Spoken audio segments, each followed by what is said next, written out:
کراچی کے اندر جو کل NA 240 کا ضمنی الیکشن ہوا، کیا وجہ تھی یہ ووٹنگ کا تناسب اتنا کم کیوں ہوا؟ میری اطلاعات کے مطابق اس کی 3-4 مختلف ریزنز ہیں۔ مصطفیٰ کمال کو بھی ایک گولی لگی ہے آ کے، پراپر ایک جوڈیشل کمیشن بنا کے، اور اگر اس کے اندر پھر شریف خاندان آتا ہے یا بھٹو خاندان آتا ہے یا پھر عمران خان صاحب کا خاندان آتا ہے، سب کو ہی قرار واقعی سزا ملی جائے اور اس کے اندر ملک ریاض صاحب بھی شامل۔ کیا شہباز گل صاحب یہاں تک جائیں گے؟ پرویز الہی صاحب کی گرفتاری بھی جو ہے وہ ہو سکتی ہے۔ 1360 لوگوں کو رکھا گیا 25-25 ہزار روپے کی تنخواہ کے اوپر۔ آپ نے جو ہے نا بس دے دھنادن کپتان کی تعریفیں کرنی ہے۔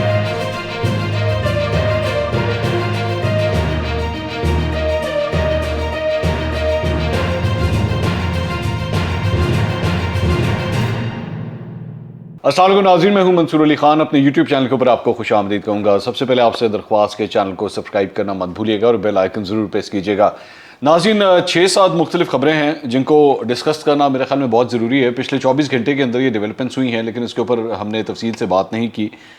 ایک تو سب سے پہلے میرے خیال میں جو بات کرنے کی ضرورت ہے وہ کراچی کے اندر جو کل NA 240 کا ضمنی الیکشن ہوا، جو MQM بڑی مشکل سے صرف 65 ووٹوں سے یہ الیکشن جیتنے میں کامیاب ہوئی ہے۔ پہلے بھی انہی کی سیٹ تھی، لیکن بڑا نیک ٹو نیک مقابلہ چل رہا تھا TLP کے درمیان، تحریک لبیک پاکستان اور MQM کے درمیان، اور کرتے کرتے یہ 65 ووٹوں سے جو ہے وہ MQM بالکل آخری مومنٹ پہ جا کے یہ الیکشن جیتی۔ اچھا، اب اس الیکشن کی جو ایک امپورٹنٹ بات تھی وہ یہ تھی کہ یہاں پہ جو ووٹنگ کا تناسب تھا یہ صرف 10% کے آس پاس تھا، اور یہ بہت کم ہے کسی بھی ضمنی الیکشن کے لیے، بھی کافی کم ریشو ہے۔ اب اس کے اوپر پاکستان تحریک انصاف کے میں چند لوگوں کے میں ٹویٹس دیکھ رہا تھا، اور خاص طور پہ جو ان کے چمچے صحافی ہیں، کچھ ان کی جانب سے بھی اس قسم کی باتیں کی جا رہی تھیں کہ جناب وہ بات یہ ہے کہ پاکستان تحریک انصاف نے جو ہے وہ بائیکاٹ کیا ہوا ہے، تو اس وجہ سے یہ الیکشن دیکھ لیں، جہاں پہ پاکستان تحریک انصاف نہیں ہوگی وہاں پہ ووٹ نہیں ڈلے گا، اس قسم کی وہ باتیں کر رہے تھے۔ تو میں نے پھر اپنے سورسز سے پتہ کروایا، وہاں کے جو لوکل رپورٹرز ہیں میری، ان سے بھی بات ہوئی کہ بھئی آخر معاملہ کیا ہے، آخر کیا وجہ ہے کہ یہ ووٹ جو ہے اتنا کم کیوں پڑا ہے۔ تو اس میں 4-5 مختلف فیکٹرز ہیں جو سامنے آئے ہیں، وہ میں سارے آپ کے سامنے رکھ دیتا ہوں۔ ایک تو جہاں تک بائیکاٹ کرنے کی بات ہے، بڑا مجھے مضحکہ خیز لگتی ہے یہ بات، کیونکہ ایک تو یہ خبر ابھی کنفرمیشن نہیں ہے، لیکن یہ خبر سامنے آ رہی ہے کہ ڈاکٹر عامر لیاقت کی جو وفات کے بعد ان کی جو سیٹ خالی ہوئی ہے، الیکشن کمیشن آف پاکستان نے اس کا اسکیجول جاری کر دیا ہے، اور 27 جولائی کو وہاں پہ بھی ضمنی انتخاب ہونے جا رہا ہے۔ اور چونکہ یہ پاکستان تحریک انصاف کے MNA کی یہ سیٹ تھی، ٹیکنیکلی سپیکنگ عامر لیاقت صاحب ویسے تو بالکل الگ ہو گئے تھے بعد میں، وہ ان منرف اراکین میں سے شامل تھے، لیکن تھے وہ PTI کے ٹکٹ کے اوپر۔ تو ہو سکتا ہے کہ پاکستان تحریک انصاف ایکچولی یہ الیکشن ضرور لڑے، یہ 27 تاریخ کو ڈاکٹر عامر لیاقت کی خالی ہونے والی سیٹ کے اوپر جو ہوگا۔ تو اگر تو ایسا ہوتا ہے تو پھر بائیکاٹ کا سوال تو نہیں ہوگا، ایک بات۔ دوسری بات یہ کہ ابھی جو آگے 17 جولائی کو جو پنجاب کے 20 ضمنی الیکشنز ہونے جا رہے ہیں، پاکستان تحریک انصاف اس میں بھی پارٹیسپیٹ کر رہی ہے، تو بائیکاٹ کا سوال تو مجھے سمجھ نہیں آتا۔ ہاں یہ حقیقت ہے کہ انہوں نے اپنا کینڈیڈیٹ اس مرتبہ یہاں پہ فیلڈ نہیں کیا تھا ان الیکشنز کے لیے، لیکن کیا وجہ تھی یہ ووٹنگ کا تناسب اتنا کم کیوں ہوا؟ جو میری بات ہوئی ہے میری اطلاعات کے مطابق اس کی 3-4 مختلف ریزنز ہیں۔ ایک بات، زیادہ تر جو سیاسی جماعتیں ہیں، جس میں تحریک لبیک بھی شامل ہے، جس میں جیتنے والی MQM بھی شامل ہے، اور جس میں PSP بھی شامل ہے، پاک سرزمین پارٹی بھی شامل ہے، ان تینوں سے جو میری بات ہوئی تو انہوں نے تینوں نے کہا کہ جی ہم نے الیکشن کمیشن آف پاکستان کو یہ کہا تھا کہ آپ کو ضمنی الیکشن جمعرات کے دن یہاں پہ نہیں رکھنا چاہیے۔ جمعرات کا دن ایک ورکنگ ڈے ہوتا ہے، اور آپ کو یہ الیکشن جمعرات کے دن نہیں رکھنا چاہیے، اتوار کے دن آپ کو یہ الیکشن رکھنا چاہیے، تاکہ چھٹی ہوتی ہے اور لوگ جو ہیں وہ زیادہ سے زیادہ آ کے ووٹ ڈال سکیں۔ عام طور پہ جب انتخابات ہوتے ہیں تو وہاں پہ الیکشنز کے اندر ووٹنگ کا تناسب 40% سے لے کے 60%، اور کچھ جگہوں پہ 65-70 تک بھی چلا جاتا ہے، لیکن عام طور پہ یہ روٹین اتنی ہوتی ہے۔ اور جو ضمنی الیکشن ہوتا ہے وہاں پہ 20 سے لے کے 30%، 35% تک جو ہے ووٹ ڈلتا ہے۔ کہیں پہ بہت کانٹے کا مقابلہ ہو تو وہاں پہ زیادہ بھی چلا جاتا ہے، لیکن عام طور پہ ضمنی الیکشنز میں یہ ہوتا ہے۔ 10% پھر بھی بہت کم ہے، ایک ضمنی الیکشن کے لیے بھی بہت کم ہے۔ تو اس میں ایک تو وجہ چھٹی کی بھی بتائی جا رہی ہے کہ جی چھٹی نہیں تھی۔ دوسری وجہ یہ بتائی جا رہی ہے کہ MQM لندن، الطاف حسین کا جو فیکشن ہے، اس نے کئی ہفتوں سے اس کا باقاعدہ بائیکاٹ کا اعلان کیا ہوا تھا، اور اپنے ووٹروں کو وہ کہہ رہے تھے کہ جی آپ اس کا بائیکاٹ کریں۔ اور یہ حلقہ جو ہے یہ MQM لندن کے اثر و رسوخ کے اندر کافی ہیویلی اس کے انڈر آتا ہے اس چیز میں۔ تو ایک یہ بہت بڑا فیکٹر ہے جس کی وجہ سے لوگوں نے ووٹ ڈالنا پسند نہیں کیا۔ تیسری بات یہ کہ سارا دن ہی الیکشن کے پورے پروسیس کے دوران جو ہے وہ تشدد کی اور مار کٹائی کی، لڑائیوں کی، یہاں تک کہ فائرنگ کی بھی جو ہے وہ اطلاعات آئیں، آپس میں گروپس جو ہیں وہ لڑے، اور اس کی وجہ سے بھی ایک عام جو ووٹر ہوتا ہے، جو جن کا ان چیزوں سے تعلق نہیں ہوتا، وہ گھبرا جاتا ہے اور وہ پولنگ اسٹیشنز کی طرف نہیں جاتا.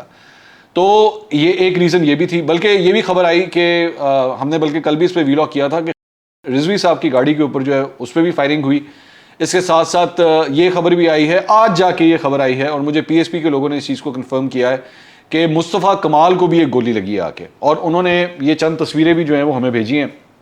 انہوں نے مجھ سے رابطہ کر کے کہا کہ جی ہم کل اس کو میڈیا کے اوپر ہم نے صرف اس وجہ سے نہیں کہا کہ کہیں ہمارا جو ورکر وغیرہ ہے وہ ڈی موٹیویٹ نہ ہو جائے، لیکن آج ہم اس بات کو آفیشیلی بتا رہے ہیں اور کہ مصطفیٰ کمال کو بھی ایک گولی ریکوشے کر کے لگی. ریکوشے سے مراد ہوتی ہے گولی کہیں پہ جا کے ہٹ ہو کے اس کے بعد ان کو آ کے لگی ہے. زیادہ نقصان نہیں ہوا، ان کی ٹانگ کے اوپر یہ گولی لگی ہے، لیکن اللہ کا شکر ہے کہ کوئی جانی نقصان ان کو نہیں ہوا. لیکن پھر بھی اگر ایک پارٹی کے سربراہ تک جو ہے وہ یہ بات گئی ہے تو یہ کوئی چھوٹی بات نہیں ہے، بہت بڑی بات ہے. اسی طرح جو پرتشدد واقعات ہوئے ہیں اس میں سعد رضوی صاحب کی جو ان کے ساتھ جو گروپ تھا ان کے لوگوں کو بھی جو ہے وہ ہٹ ہوا ہے، ان کے لوگوں کے اوپر بھی تشدد ہوا ہے. تو کافی مطلب پرتشدد الیکشن تھا یہ جو کل منعقد ہوا ہے. تو یہ سارے فیکٹرز اس میں انکلوڈ ہوتے ہیں. اس کے علاوہ یہ جو پورا حلقہ تھا اس کے بارے میں یہ بھی بتا دوں کہ یہ لوور کلاس اور مڈل کلاس کے لوگ جو ہیں وہ اس حلقے سے تعلق رکھتے ہیں. انہوں نے فیکٹریوں میں جا کے کام کرنا ہوتا ہے، انڈسٹریل ایریا وہاں پہ موجود ہے، فیکٹریز کے اندر، ملز کے اندر، کارخانوں میں جا کے انہوں نے کام کرنا ہوتا ہے. ان کے لیے چھٹی لینا بہت مشکل کام ہوتا ہے کہ کوئی ان کو چھٹی دے دے. تو اسی لیے زیادہ تر لوگ جو ہیں، زیادہ تر سیاسی جماعتیں یہی کہہ رہی ہیں کہ جی الیکشن کمیشن آف پاکستان کی یہ غلطی ہے کہ ان کو اتوار والے دن یہ الیکشن رکھنا چاہیے تھا، جمعرات کا الیکشن رکھنا غلط ہے. سعد رضوی صاحب نے یہ بھی بات کہی ہے کہ جی یہ جو اینڈ کے اندر ریزلٹس روکے گئے ہیں اور ہمارا کینڈیڈیٹ جیت رہا تھا لیکن ہمارے کینڈیڈیٹ کو ہرایا گیا ہے اور ایم کیو ایم پاکستان کے کینڈیڈیٹ کو جتوا دیا گیا صرف 65 ووٹوں سے. تو وہ اس رزلٹ کو نہیں مان رہے، انہوں نے دوبارہ گنتی کا بھی مطالبہ جو ہے وہ باقاعدہ طور پہ کر دیا ہے. تو یہ تو معاملہ تھے NA 240 کے حوالے سے جو میرے پاس اطلاع تھی وہ میں نے آپ کے سامنے رکھ دی ہیں. اس کے علاوہ ایک اور خبر جو ہے وہ شہباز گل صاحب کے حوالے سے. شہباز گل صاحب نے آج ایک پریس کانفرنس کی اور ملک ریاض صاحب کا اور بشرا بی بی کے حوالے سے جو معاملہ تھا، وہ جو 5 کیرٹ انگوٹھے کی ہیرے کی انگوٹھی تھی، اس کا معاملہ تھا جس کے اوپر انہوں نے کچھ تبصرہ کیا ہے. تو انہوں نے کہا کہ جی ملک ریاض صاحب کا وہ جو گھر ہے، جو انہوں نے گھر خریدا ہے جو وہاں پہ لندن کے اندر ہے، حسین نواز اور حسن نواز جو ہیں وہ اس کے اندر ملوث ہیں اور ان کے ساتھ یہ ٹرانزیکشن ہوئی ہے. تو 5 ارب روپے کا اگر معاملہ ہے تو وہ بھی 2 نمبر پیسے سے جو ہے وہ گھر خریدا گیا ہے. تو پھر یہ معاملہ جو ہے یہ وہاں تک جاتا ہے اور ان کی بھی جو ہے وہ ان کی بھی انکوائری ہونی چاہیے. میں اس کے اوپر بڑا سیدھا شہباز گل صاحب سے، اور انہوں نے ساتھ ساتھ یہ بھی کہا کہ جی بشرا بی بی کے اوپر اگر کوئی کامنٹ کرے گا تو پھر ہم جو ہے اس کو چھوڑیں گے نہیں. اگر انہوں نے اس قسم کے الزامات جو ہیں وہ ان کے اوپر لگائے ہیں، خاتون خانہ ہیں، ان کے اوپر یہ الزامات نہیں لگنے چاہیے. تو بالکل ٹھیک ہے. تو میرا خیال میں اس کا سب سے آسان طریقہ یہ ہے کہ ملک ریاض صاحب کے حوالے سے اگر آپ نے واقعی تحقیقات کرنی ہے تو پھر پراپر ایک جوڈیشل کمیشن بنا کے، اور اگر اس کے اندر پھر شریف خاندان آتا ہے یا بھٹو خاندان آتا ہے یا پھر عمران خان صاحب کا خاندان آتا ہے، جو بھی قصوروار ہے وہ سارے ہی رگڑے جائیں، سب کو ہی قرار واقعی سزا ملی جائے، اور اس کے اندر ملک ریاض صاحب بھی شامل ہیں. کیا شہباز گل صاحب یہاں تک جائیں گے؟ شہباز گل صاحب اور پاکستان تحریک انصاف جو ہے وہ امریکی مبینہ سازش کے حوالے سے جوڈیشل کمیشن بنانے کی بات تو کرتی ہے، لیکن اس معاملے کے اوپر جوڈیشل کمیشن کیوں نہیں بنواتے؟ ذرا پتہ لگے نا کہ کیا واقعی وہ جو 5 کیرٹ کی ہیرے کی انگوٹھی تھی وہ کیا رشوت کے طور پہ مانگی گئی تھی؟ کیا وہ ملک ریاض کا کوئی کام پھنسا ہوا تھا جس کے لیے منگوائی گئی تھی؟ اس کے ساتھ ساتھ وہ جو ایک ٹرسٹ کے نام کے اوپر 458 کنال زمین جو ٹرانسفر ہوئی ہے وہ کس بنیاد کے اوپر ہوئی ہے؟ آخر ایسا کیوں ہے کہ اس کے ڈائریکٹرز اس ٹرسٹ کے جو ہیں وہ عمران خان صاحب اور بشرا بی بی ہیں؟ ان ساری چیزوں کی تحقیقات ہونی چاہیے، اور اس میں اس کے اگر تانے بانے شریف خاندان تک بھی جاتے ہیں، ملک ریاض کے اور شریف خاندان کے آپس کی کوئی ایسی 2 نمبر ڈیل ہے تو وہ بھی ایکسپوز ہونی چاہیے. تو اس پہ جوڈیشل کمیشن ضرور بننا چاہیے. By the way judicial commission کے حوالے سے یہ جو بار بار کہتے ہیں جی امریکی مبینہ سازش کے حوالے سے جوڈیشل کمیشن بنایا جائے، تو کل شاہد خاقان عباسی صاحب نے میرے خیال میں ایک بڑی اچھی تجویز دی ہے جسے پاکستان تحریک انصاف کو فوراً قبول کر لینا چاہیے. انہوں نے یہ کہا ہے کہ جی اگر آپ جوڈیشل کمیشن بنانا چاہتے ہیں تو پھر غلط الزامات کی بنیاد کے اوپر جو سزا ہوتی ہے، عمران خان صاحب کیا اس سزا کو ایکسیپٹ کریں گے؟ کیا اس سزا اگر وہ یہ ثابت ہوتا ہے کہ ان کے لگائے ہوئے الزامات غلط تھے تو پھر کیا جو سزا ہوگی وہ سزا بھی قبول کریں گے؟ کیونکہ اس سے پہلے اگر آپ کو یاد ہوگا وہ 35 پنکچر اور 2014 کو جو دھرنا تھا وہ بھی الزامات سے بھرپور تھا، اور بعد میں جب جوڈیشل کمیشن بنا تو وہ الزامات غلط ثابت ہوئے کہ کوئی بھی ایسی کوئی سازش نہیں ہوئی تھی کہ جناب 2013 کے الیکشنز کو ریک کر دیا جائے. لیکن اس کے بعد سارا معاملہ ٹھنڈا ہو گیا. وہ جو عمران خان صاحب سے کسی نے سوال ہی نہیں کیا کہ بھائی وہ جو 126 دن آپ نے پورے فیڈرل کیپٹل کو بند کر کے رکھا تھا, آخر اس کا کیا ہوگا؟ لوگوں کے اسکول جانے کا جو سارا معاملہ تھا, لوگوں کے جو روزمرہ کی زندگی تھی وہ مفلوج ہو کے رہ گئی, اس کا جواب کون دے گا؟ تو اس کے اوپر کوئی پوچھ گچھ نہیں ہے. تو پھر یہاں پہ بھی اگر آپ اتنی بڑی بات کر رہے ہیں تو پھر یہ سب کچھ کرنا پڑے گا. دوسری بات یہ کہ آپ آلریڈی یہ بات کہہ رہے ہیں کہ جی آئی ایس پی آر اس کے اوپر کامنٹ کر رہا ہے اور فوج کو جو ہے وہ سیاست سے دور رہنا چاہیے. اس معاملے کی جب تحقیقات ہوں گی, اگر جوڈیشل کمیشن بنا اور اس کی تحقیقات ہوں گی, تحقیقات کون کرے گا؟ آخر وہ یہ سیکیورٹی نافذ کرنے والے ادارے ہی کریں گے نا. ظاہری بات ہے اس کے اندر آئی ایس آئی انوالوڈ ہوگی, اس کے اندر ایم آئی انوالوڈ ہوگی, فارن آفس اس کے اندر انوالوڈ ہوگا, تو اینڈ میں بات تو انہی کے پاس جانی ہے. پھر بھی تو مجھے سمجھ نہیں آ رہی کہ کیا یہ اس ڈیل کو اس طرح ایکسیپٹ کرنے کے لیے تیار ہے. میرے خیال میں پھر بھی پاکستان تحریک انصاف اگر اتنی کنفرم ہے کہ جناب ایک مبینہ سازش اس طرح کی ہوئی ہے, تو پھر پاکستان تحریک انصاف کو فوراً اس سازش کو بے نقاب کرنے کے لیے اس پروپوزل کو ایکسیپٹ کر لینا چاہیے. تو شہباز گل صاحب کی ایک یہ بات تھی. دوسرا, اسٹاک مارکیٹ کے اندر جو ہے وہ چونکہ فیٹف کے حوالے سے یہ خبر آ رہی تھی کہ موسٹ پرابلی پاکستان آج گرے لسٹ سے نکل جائے گا, تو کافی پازیٹیوٹی دیکھی گئی ہے. 410 پوائنٹس جو ہے وہ مارکیٹ نے جو ہے وہ گین کیا ہے. 42,140 کے اوپر یہ اسٹاک مارکیٹ بند ہوئی ہے, اور یہ جو نمبر ہے یہ تقریباً کوئی 1,000 سے زائد پوائنٹس کا اضافہ ہو چکا ہے پچھلے 3-4 دن کے اندر ہی. 41,000 سے نیچے چلی گئی تھی اسٹاک مارکیٹ, لیکن اس کے بعد اس نے دوبارہ گین کیا ہے اور 42,000 سے اوپر آج اسٹاک مارکیٹ جو ہے وہ بند ہوئی ہے اس فیٹف کے ممکنہ ڈیسیجن کے حوالے سے کہ اگر وہ پاکستان کے حق میں آ جاتا ہے. لیکن دوسری جگہ مہنگائی کے حوالے سے جو ہے بڑی ایک پریشان کن خبر ہے, اور وہ خبر یہ ہے کہ جناب جو نمبر ایک سامنے آیا ہے مہنگائی کے حوالے سے وہ بڑا پریشان کن ہے. یہ بیورو آف اسٹیٹسٹکس کی طرف سے یہ رپورٹ آئی ہے کہ مہنگائی کے اندر مسلسل اضافہ ہوتا جا رہا ہے. جو ہفتہ وار مہنگائی ہے اس کے اندر دیکھا جا سکتا ہے کہ جناب تقریباً ویک آن ویک بیسس کے اوپر جو ہے 3.38 اور ایئر آن ایئر بیسس کے اوپر جو ہے وہ 27.82 سینسٹیو پرائس انڈیکس جو ہے وہ اس میں اضافہ ہوا ہے. اس حکومت کے لیے سب سے بڑی پریشان کن چیز جو ہے وہ اس وقت یہی مہنگائی ہے, جس کی وجہ سے شدید تنقید کا سامنا ہے اس حکومت کو کہ لوگ جو ہیں وہ چیخ اٹھے ہیں پیٹرول کی اور ڈیزل کی بڑھتی قیمتوں کی وجہ سے, اور جو میرے خیال میں کافی حد تک یہ تنقید جائز بھی ہے. اس کے علاوہ ایک اور خبر جو ہے وہ پرویز الہی صاحب کے حوالے سے ہے. یہ جی این این کے اوپر یہ خبر آج آئی ہے کہ جناب موجودہ حکومت پنجاب حکومت جو ہے وہ اب کوئی ذرا پیچ کسنے کا ارادہ رکھتی ہے, اور ہو سکتا ہے اس کے اندر ممکنہ طور پہ پرویز الہی صاحب کی گرفتاری بھی جو ہے وہ ہو سکتی ہے. اور اس کی وجوہات جو ہیں وہ یہ بتائی جا رہی ہیں کہ جی جس طریقے سے پنجاب اسمبلی کا اجلاس چلایا جا رہا ہے, اور اس کے ساتھ ساتھ پہلے بھی ہم نے خبر دی تھی کہ پرویز الہی کے خلاف جو ہے وہ منی لانڈرنگ کی تحقیقات کا بھی فیصلہ کر لیا گیا. تو ان ساری چیزوں کو کمبائن کر کے ہو سکتا ہے کہ پرویز الہی صاحب کی گرفتاری کے بارے میں بھی حکومت سوچ رہی ہے. اس سے میں یہ پہلے سے بتا دوں کہ ایک نیا پنڈورا باکس کھلے گا. مطلب معاملات, حکومت کی کوشش ہونی چاہیے کہ معاملات کو امن و امان کے اندر رکھیں, لیکن اگر آپ ایسا کوئی قدم اٹھانے کی کوشش کریں گے تو پھر بلا وجہ کے ایک نیا پنڈورا باکس کھلے گا, اور اس وقت ان چیزوں کا وقت نہیں ہے. آپ کے لیے سب سے امپورٹنٹ بات یہ ہونی چاہیے کہ مہنگائی کو کس طرح کنٹرول کرنا ہے, اپنے اکانومی کو کس طرح کنٹرول کرنا ہے. تو ایک بلا وجہ کا ایک نیا محاذ کھولنے کے بجائے اپنے کاموں کے اوپر دھیان دیں. کاموں کی یہ صورتحال ہے کہ ابھی تک آپ کی پنجاب کی کابینہ کا دوسری جو لاٹ ہے وہ ابھی تک اناؤنس نہیں ہوئی. وزیر خزانہ آپ کے پاس نہیں ہے. پنجاب کی کابینہ چل کس طرح رہی ہے, اللہ توکل ہی اس وقت چل رہی ہے جو صورتحال ہے. تو ایک خبر یہ تھی. اس کے علاوہ ایک اور خبر جو ہے وہ سوشل میڈیا کے حوالے سے ہے, اور یہ خبر آج کیا کہتے ہیں ارشد عزیز ملک صاحب کی خبر ہے, دی نیوز کے اندر آئی ہے. اور اس میں خبر یہ ہے کہ جناب 1360 لوگوں کو جو ہے وہ ہائر کیا گیا ہے کے پی کے اندر, سوشل میڈیا انفلوئنسرز, اسے بیسیکلی SMI کہتے ہیں, سوشل میڈیا انفلوئنسرز. اور ان کو 25,000 روپے ماہانہ کی تنخواہ کے اوپر جو ہے وہ ہائر کیا گیا ہے. اور ان کا کام کیا ہوگا جی, لکھا ہوا ہے کہ جی ان کا کام ہوگا فیک نیوز کو کاؤنٹر کرنا, اور نیگیٹو پروپیگنڈا جو پاکستان تحریک انصاف کی حکومت کے خلاف جو چلے گا اسے کاؤنٹر کرنے کے لیے انہوں نے بندے رکھے ہیں. تو 1360 لوگوں کو رکھا گیا ہے 25,000 روپے کی تنخواہ کے اوپر.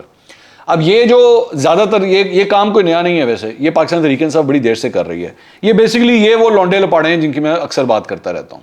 یہ جو بیسیکلی پیسے دے کے ہائر کیے جاتے ہیں اور انہی کاموں کے لیے ان کو رکھا جاتا ہے کہ لے جناب آپ نے جو ہے نا بس دے دھنادن کپتان کی تعریفیں کرنی ہے, دے دھنادن آپ نے پاکستان تحریک انصاف کی جو ہے وہ تعریفوں کے پل باندھنے ہیں, کمال ہو گیا, چھا گیا, زبردست, بہت زبردست. یہ بیسیکلی یہ وہ کام ہے جس کے ان کو 25,000 روپے فی بندہ ملیں گے اور پر منتھ ملیں گے. اب ان کا جو یہ اکثر کام یہ جو لکھا ہوا ہے آفیشلی وہ تو چلے اس خبر میں بتایا ہوا ہے. ان آفیشلی ان کا کیا کام ہوتا ہے, ان آفیشلی یہ لانڈے لپاڑے کیا کام کرتے ہیں؟ یہ ٹویٹر کے اوپر ٹرینڈنگ چلائیں گے، صحافیوں کو بےہودہ گالیاں دینا، ان ٹرینڈز کو اوپر لے کے جانا، اپنے مخالفین کے حوالے سے گندی زبان استعمال کرنا، ان کے حوالے سے فوٹو شاپ تصویریں چلانا، ان کو اپنے ٹویٹ ری ٹویٹ کس طرح کرنا ہے، یہ ساری چیزیں پاکستان تحریک انصاف کے حوالے سے پہلے آ چکی ہوئی ہیں. اور بائی دا وے ان کے جو سابقہ کئی ایسے وہ کی بورڈ وارئر اور اس قسم کے بڑے انہوں نے بندے رکھے ہوئے تھے. وہ فرحان ورک نام کا بھی ایک لڑکا انہوں نے رکھا ہوا تھا، اس کے بھی اکاؤنٹ سسپینڈ ہو گئے تھے، پتہ لگ گیا تھا 2 نمبر کام کر رہا ہے. اور میں مطلب جانتا ہوں کہ یہ اس وقت یہ جو فرحان ورک تھا یہ جہانگیر ترین صاحب کے گھر کی بیسمنٹ کے اندر بیٹھ کے کام کرتا تھا. میں خود وہاں پہ وزٹ کر چکا ہوں، اس لیے مجھے پتا ہے، میں نے اپنی آنکھوں سے سب کچھ دیکھا ہوا ہے. اگر پھر بھی یقین نہ آئے تو میرے پاس گواہ بھی ہیں، میں گواہ بھی لا کے سامنے رکھ دوں گا کہ لونڈے لپاڑے کیا کام کرتے تھے بیٹھ کے. تو ان اے وے اگر آپ اس کو ٹھیک ہے یہ ہو تو 2 نمبر کام رہا ہے، مطلب یہ کام ہونے نہیں چاہیے حکومتوں کے کہ وہ ان کاموں کے اوپر لگے. لیکن آج کی 2022 کی سیاست کے اندر بھائی یہی ہو رہا ہے. ٹھیک ہے، یہی کام ڈونلڈ ٹرمپ کے لیے امریکہ میں ہوتا تھا، یہی کام مودی کے لیے انڈیا کے اندر ہوتا ہے، یہی کام عمران خان صاحب کے لیے پاکستان میں پاکستان تحریک انصاف یہ کر رہی ہے، اور یہ اسی طرح ہی چلتا ہے. مسلم لیگ نون اور پاکستان پیپلز پارٹی ان کاموں سے کوسوں دور ہیں. میں سمجھتا ہوں کہ وہ آج بھی 20-25 سال دور ہیں کہ وہ اپنے کاموں کے حوالے سے یا اپنی پارٹی کے انفلوئنس کے حوالے سے کوئی ایسا پلیٹ فارمز بنا ہی نہیں سکی. سننے میں آ رہا ہے کہ مسلم لیگ نون جو ہے ان لائنوں کے اوپر سوچ رہی ہے، لیکن یہ سوچ ہی رہی ہے ابھی تک. اس کو مطلب ہے پچھلے 6-7 سال کے اندر ابھی تک اتنی ہوش نہیں آئی کہ انہوں نے سوشل میڈیا کے اوپر جو ہے وہ کس طرح ایکچولی کام کرنا ہے. پاکستان تحریک انصاف اس معاملے کے اندر ماسٹر ہے. 25-25 ہزار روپیہ فی بندہ جو ہے وہ دیں گے. اب سوال میرا یہ ہے کہ یہ اور اس کے لیے جو پیسے خرچ ہو رہے ہیں وہ 73 کروڑ روپے خرچ ہوگا جی ان لوگوں کو سیلریز وغیرہ دینے کے لیے اور ان کاموں کے لیے. اس خبر کے مطابق 73 کروڑ روپیہ اس کام کے اوپر لگایا جائے گا. اب آپ اندازہ لگائیے کہ انفلوئنسنگ اور اپنے پارٹی کو ایک بہتر امیج دینے کے لیے کتنا پیسہ جو ہے وہ لگایا جاتا ہے. ویسے جو اس کا دوسرا اینگل ہے وہ یہ ہے کہ یہ لوگ اکثر کہتے ہیں کہ جی وہ ذاتی تشہیر کے اوپر جی ہم کوئی پیسے نہیں لگانا چاہتے، اور قوم کا پیسہ وہ کدھر کی بات کرتے ہیں؟ وہ بات کرتے ہیں اخباروں کے اشتہارات کی، وہ بات کرتے ہیں ٹی وی کے اوپر چلنے والے اشتہارات کی کہ جی اس کے اندر جو ہے ذاتی تشہیر کے لیے پیسہ نہیں لگنا چاہیے. یہ ذاتی تشہیر، یہ بھی ذاتی تشہیر ہی ہے. یہ جو کچھ 25,000 روپے فی لڑکا جو آپ دینے لگے ہیں یہ بھی ذاتی تشہیر کے لیے ہوگا اور عمران خان صاحب کی تشہیر کے لیے ہوگا. تو 73 کروڑ روپیہ ان کاموں کے لیے لگایا جا رہا ہے. 73 کروڑ سے اور کتنے کام ہو سکتے تھے؟ اگر آپ نے واقعی یہ کرنا ہے، اگر آپ یہ واقعی کرنا چاہتے ہیں تو میرے بھائی اپنے پیسے لگائیں نا. پاکستان تحریک انصاف اپنے پیسے 73 کروڑ کے، ہماری طرف سے 73 ارب لگاتے، کوئی مسئلہ نہیں ہے. لیکن کے پی کی حکومت کے سارے ذرائع جو ہیں اگر ان کاموں کے لیے لگائے جا رہے ہیں تو اس سے بہت بہتر کام بھی ہو سکتے تھے. اینی ویز ایک یہ خبر تھی. اگلے ویلاگ میں انشاءاللہ دوبارہ ملاقات ہوگی. اللہ حافظ.